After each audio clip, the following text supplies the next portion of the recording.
Salut à tous, bienvenue sur votre chaîne 4F Aujourd'hui, vidéo pour faire le point sur l'état du moteur de la 4L. Aujourd'hui, on travaille pas sur le moteur, juste on fait le point de l'état du moteur. On verra qu'est-ce qui est utilisable, qu'est-ce qui ne l'est plus, et quelles solutions apporter pour faire redémarrer ce moteur. Allez, je vous montre ça tout de suite. Alors, on va commencer par le bloc moteur. Alors, donc le bloc, le voilà. J'ai commencé à nettoyer doucement, notamment vous pouvez voir le plan de joint de culasse ici, que j'ai nettoyé tout nickel. Sauf qu'il a quand même un gros défaut, c'est que j'ai beau nettoyer, il est quand même super crade. Ici sur cette face là, ça va encore, là on voit juste que la peinture elle se barre. Mais quand on se penche à l'intérieur du bloc, alors on va probablement pas voir, j'ai déjà nettoyé pas mal tous les résidus de boue, de liquide de refroidissement sur les parois, notamment sur cette face là, où c'était vraiment, mais vraiment sale. Vous voyez ici dans le coin, les taches un peu brunâtres, c'est des restes que je n'ai pas réussi à avoir. Et sur cette face là, le moteur est vraiment, vraiment dégueulasse. Il est plein d'huile, plein de cambouis, même l'intérieur du moteur, les conduits de lubrification, etc. Sont probablement très sages. Je ne peux pas enlever toute la vieille huile moi-même, je ne peux pas enlever toute la saloperie qu'il y a dessus moi-même. Donc le bloc, je vais l'amener dans un atelier de rectification pour un gros nettoyage. Mais sinon, en soi, le bloc, lui, il est plutôt en bon état. Les plans de joint de culasse sont propres, alors même si y a des marques quand même dessus. Je me suis renseigné, apparemment, tous les blocs moteurs, comme celui-ci, a des traces comme ça sur le plan de joint de culasse, mais qui ne nuisent pas à l'étanchéité du joint de culasse. Donc du coup c'est pas bien grave, ça reste quand même assez léger, un bon nettoyage et normalement on devrait pouvoir repartir avec. Ensuite la culasse, alors la culasse, je vous ai déjà fait une vidéo entièrement dessus sur le nettoyage du plan de joint de culasse, la vérification de la panité et au démontage des soupapes. Comme j'ai dit dans cette vidéo, elle va passer également en rectification pour faire un bon nettoyage du plan joint, aussi le circuit de lubrification dans la culasse. Je vais demander également à l'atelier si mes sièges de soupape, et en fait la portée de la soupape, si elle est encore en état, s'il n'y a pas besoin d'une rectification. Je pense visuellement que les sièges sont bons, mais il n'y a qu'un professionnel qui peut me dire si c'est vraiment bon ou pas. Donc la culasse également, je vais la ramener en atelier. Ensuite, le vilebrequin. Alors le vilebrequin, je vous ai pas encore parlé de son état. Quand j'ai commencé à le démonter, franchement, j'étais vraiment très surpris de l'état. Il était vraiment en excellent état, notamment quand j'ai commencé à démonter les bielles, etc. Vraiment, en fait, quand j'ai démonté, j'ai pu observer que tous les manetons, donc c'est-à-dire là où viennent les bielles, donc ici, ici, ici, et ici, étaient tous en excellent état. Pour vérifier si un vilebrequin est vraiment en bon état, il faut prendre le diamètre très précis de chaque palier. Cette vérification-là, ça se fait avec un outil comme celui-ci, qui a un micromètre, qui permet de mesurer avec une précision, vous voyez ici, de 0,01 mm, donc au centième de millimètre. Sauf que j'ai même pas pris les mesures. Pourquoi? Parce que quand j'ai démonté le vilebrequin du bloc, donc quand j'ai enlevé les tourillons, donc les tourillons qui sont là, 1, 2, 3, 4, 5. Donc là, c'est un vilebrequin à 5 paliers. Celui-là, il est bon. Celui-là est bon. Celui-là est bon. Celui-là est bon. Et celui-ci, est-ce que vous allez voir? On a des rayures dans le tourillon. On a ça sur tout le tour du tourillon. Et il y a des endroits où on peut même légèrement sentir les rayures à l'ongle. Donc là, quand j'ai vu ça, j'ai même pas réfléchi. Je me suis dit, on va pas tenter le diable en admettant que le diamètre hors des rayures soit bon. Je vais pas remonter ça comme ça. Je vais faire contrôler ce vilebrequin, je vais le faire rectifier au besoin, donc pose de coussinet un peu plus épais pour compenser la matière qu'on va enlever. Donc ça c'est la pièce maîtresse du moteur, pour ceux qui ne le sauraient pas, c'est vraiment l'axe tournant du moteur. Quand un moteur tourne, c'est vraiment ça qui tourne, entraîné par les bielles qui sont reliées au maneton, et tournant sur les tourillons. C'est là où vous voyez, les tourillons, ils sont tous sur un même axe. Contrairement aux bielles qui sont décalées, comme une manivelle. Encore des pièces primordiales, les chemises et les pistons. Alors les chemises pistons, quand on regarde juste le piston, alors pareil, vous n'allez pas voir la caméra, hein, mais il a l'air vraiment en très bon état. Alors il a un peu de calamine, c'est normal, un peu d'huile brûlée. Les segments ne sont pas collés dans le piston, donc les segments qui sont les joints que vous voyez, les joints métalliques. Je vous expliquerai dans une prochaine vidéo quelles sont leurs utilités. Un moteur qui commence à vieillir et qui commence à s'user, les segments finissent par se bloquer dans leur gorge, là ce qui n'est pas le cas. Et même je vois pas spécialement de rayures importantes. Donc pour moi le piston à la limite il serait bon, bien que normalement également il faut mesurer la cote du piston. Mais le problème c'est probablement les chemises, parce que selon moi les chemises ne seront plus utilisables pour faire une reconstruction de moteur. Alors là ce sera quasiment impossible pour moi de vous montrer. Donc ça la chemise c'est le cylindre dans lequel vient coulisser le piston. J'ai nettoyé une partie de la calamine qui est sur le bord. Et ici il y a un tout petit rebord d'usure du passage du piston. Alors c'est une petite usure vraiment très légère. Je ne sais pas si c'est normal. Je ne pense pas. Donc ça c'est une conséquence d'usure du cylindre, hein. Donc c'est le piston qui monte et qui descend et qui vient user petit à petit la chemise. Si un jour vous déculassez un moteur et que vous voyez que les cylindres ont un très léger rebord, vous ne vous inquiétez pas, faites pas une reconstruction de moteur pour autant. Si le moteur tournait très bien comme ça, vous pouvez remettre votre nouveau joint de culasse et votre culasse, hein. Mais là, dans une reconstruction de moteur, je ne suis pas sûr que ce soit réutilisable. Du coup, je vais aussi ramener à l'atelier les chemises et les pistons pour qu'ils me contrôlent l'état des chemises et l'état des pistons avec leur outil de mesure que moi je n'ai pas. Et c'est pas fini, on n'a pas encore fait le tour de toutes les pièces. pièces. Voilà les soupapes. Alors, je vais prendre celle-ci en exemple. Alors, les soupapes, celle-ci, il me semble que c'est une soupape d'admission. Bon, déjà, on peut voir qu'elle est très très crade. Mais bon, ça c'est pas un problème, ça peut s'étoyer. Le problème avec les soupapes, elles sont toutes dans cet état-là, c'est au niveau de la portée ici. Là où justement, elle vient sur le siège. Normalement, une soupape ici, c'est censé être complètement plat. On n'est pas censé ressentir de différence entre le haut et le bas de la portée. Sauf que là, au doigt, en bas, on a une petite lettre d'usure.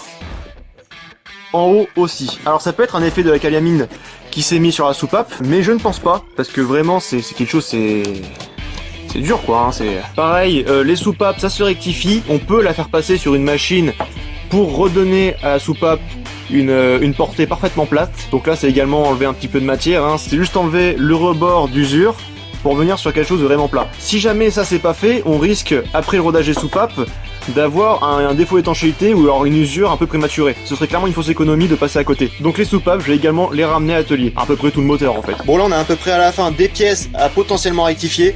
Il reste quelques pièces à contrôler quand même que je vais vous montrer tout de suite. Alors, ceci. Donc, ça, c'est ce qu'on appelle un poussoir et ça, une tige, précisément une tige de culbuteur. Donc là pareil, je vais pas vous expliquer en détail à quoi sert chaque pièce si vous ne le savez pas. Lors de la reconstruction du moteur, je ferai une vidéo quand je reposerai ces pièces là et j'expliquerai à quoi elles servent. Et alors qu'est-ce qu'il y a à vérifier sur ces pièces là? Ça, donc ça c'est le poussoir, c'est une pièce qui est poussée par l'arbre à cam directement. Il faut vérifier deux choses principalement. Il faut vérifier déjà ici, donc ça c'est la surface d'appui de l'arbre à cam. Il faut vérifier l'état de surface. Il faut voir en fait si c'est pas écaillé, si c'est pas creusé. Auquel cas il faudrait la remplacer, parce que ça ce sont des pièces qui ne se rectifient pas, à ma connaissance. Là, dans mon cas, cette pièce là, elle est nickel. Et également la portée de la tige de culbuteur au fond. La tige de culbuteur, elle vient comme ceci. Voilà, et donc le poussoir est tout le temps en train de pousser sur la tige de culbuteur. Donc on vérifie l'état de surface à l'intérieur du poussoir. Dans mon cas également, c'est dans un état nickel. Et j'ai vérifié, tous les poussoirs sont dans le même état. Même ceux qui sont tombés dans la vidéo du déculassage, ils ont pris aucun dégât, ils sont tous en parfait état. Donc je vais pouvoir utiliser tous les poussoirs. Ensuite les tiges de culbuteur, et ben on vérifie également la portée ici du poussoir. Donc là on voit bien, il n'y a pas de marquage particulier, il n'y a pas d'usure prononcée. La portée de l'autre côté. Donc là dans le creux, il n'y a aucune usure particulière. Et le voile de la tige. Ça c'est quelque chose d'assez simple à vérifier. On prend une surface bien plane. Donc là ça va être ma table en bois. L'idéal ce serait une vitre légèrement penchée. Et on fait rouler la tige. Et voilà. Là vous voyez la tige elle roule bien droit. Il faut surtout observer si elle fait pas de faux ronds, si elle fait pas des espèces de bonds comme ça, todom, todom, todom, et même parfois elle peut s'arrêter. Ce qui voudrait dire que la tige est voilée. Je vous mets en fiche juste ici la vidéo d'un autre youtubeur qui a fait une vidéo entière dessus. C'est très très intéressant, c'est grâce à lui que j'ai appris cette méthode. Et également, toutes mes tiges de culbuteur sont dans le même état. Donc poussoir et tige de culbuteur, je peux les garder. Une autre pièce maîtresse du moteur, l'arbre à cam. Les poussoirs viennent justement sur l'arbre à cam. Sur ici, vous voyez ici la petite bosse. C'est une cam. Comme un autre youtubeur l'a dit, c'est le programme du moteur. C'est lui qui va gérer l'entrée du mélange air essence et la sortie des gaz d'échappement. Pour faire un gros résumé, ça sert à ça. L'arbre à cam, qu'est-ce qu'il faut vérifier? Eh ben il faut vérifier chaque cam, si elles ne sont pas usées, si elles sont pas écaillées, si on voit pas une cam qui devient ronde. Normalement il faut prendre une cote aussi. Pour ce moteur, j'ai pas réussi à trouver les dimensions pour prendre les cotes des cams. Donc je me fie juste à l'œil et clairement il m'a l'air en très bon état. Voir également, ici on a une cam un peu spéciale, ça c'est la cam qui actionne la pompe à essence. Donc vous voyez c'est une cam beaucoup plus ronde, c'est normal. Alors celle-ci elle est un petit peu creusée, mais vraiment un tout petit peu. Clairement pour moi c'est dans les tolérances donc ça passe. Et on regarde également les paliers de rotation de l'arbre à cam. Donc là il y en a 1, 2, 3, 4. Donc c'est là-dessus que vient tourner l'arbre à cam. On regarde également s'il n'y a pas d'usure visuelle trop prononcée, s'il n'y a pas de rayures. Ici pareil c'est nickel et on regarde ici cet engrenage s'il n'y a pas de dents cassées, si on voit pas également d'usure prononcée. Dans mon cas c'est également nickel. Ça c'est l'engrenage qui vient entraîner la pompe à huile et la tête d'allumeur. Pareil je vous montrerai ça précisément le jour où je vais reconstruire le moteur. Donc là pour moi l'arbre à cam il est ok. J'ai pas y touché, un bon nettoyage. On rehuile, on peut remettre ça dans le moteur. Voilà, je vous ai montré toutes les principales parties à vérifier sur votre moteur. Il y a quelques petits points que je vous ai pas montré. C'est soit des pièces où je vais faire une vidéo entièrement dessus, soit que je vais vous montrer au cours d'une vidéo. Globalement, normalement, il y aura pas d'oubli. Le reste des pièces, c'est les pièces d'usure qu'on va remplacer systématiquement lors d'une réfection moteur. Par exemple, la chaîne de distribution. Donc c'est parti, on charge tout ça dans le coffre d'une voiture et on va à l'atelier.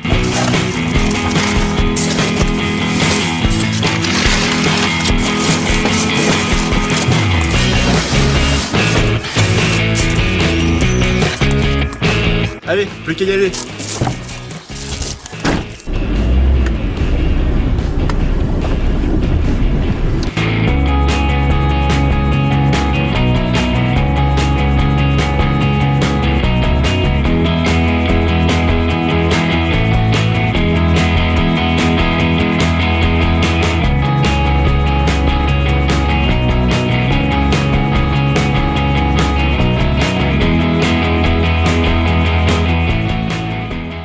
Ok, on se retrouve, donc ça fait maintenant quelques jours que j'ai déposé les pièces à Atelier Rectification.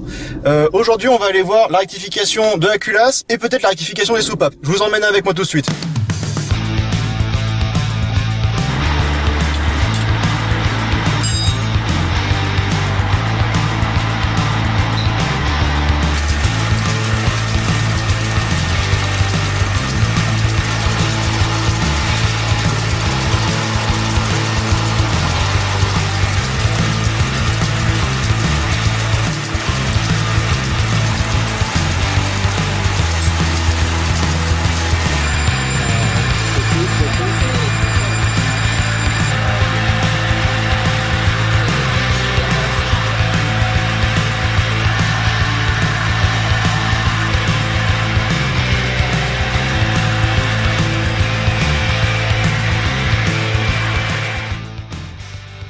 Ouais bah voilà, la culasse et les soupapes sont récupérées, culasse prête, soupape prête, on va pouvoir commencer enfin à retravailler sur le moteur, enfin. Donc très rapidement vous allez sûrement voir du rodage de soupapes sur la chaîne et le remontage des soupapes. J'espère que ma vidéo vous aura plu, donc si c'est le cas, partagez-la, abonnez-vous, mettez la petite cloche. Soyez au rendez-vous pour voir toutes ces vidéos qui vont pas tarder à arriver. Donc à dimanche prochain et à la prochaine.